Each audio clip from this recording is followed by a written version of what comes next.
The Graveyard Book by Neil Gaiman.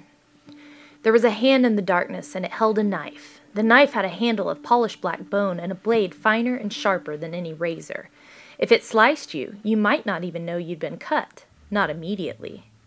These are the ominous opening lines of The Graveyard Book. The man Jack has entered this house on a mission to kill all of its inhabitants.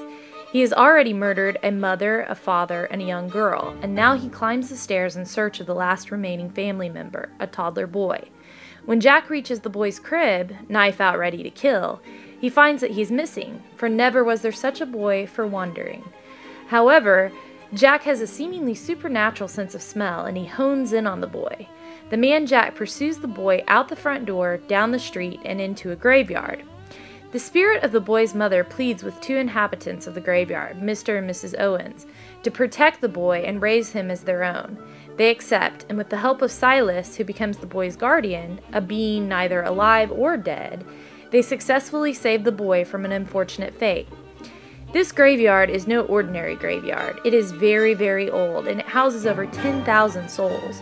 A group of these spirits, including a Roman soldier, Caius Pompeius, and a mysterious woman on a horse, the Lady on the Gray, agree to let the boy remain in the graveyard. He is given the name Nobody Owens, Bod for short. He is also given the freedom of the graveyard, which means that he can choose not to be seen, go places where the living cannot normally go, and do other ghost-like things. So begin the adventures of Bod. Each chapter tells an exciting story of Bod's childhood. He befriends a human girl named Scarlet, who believes that Bod is her imaginary friend.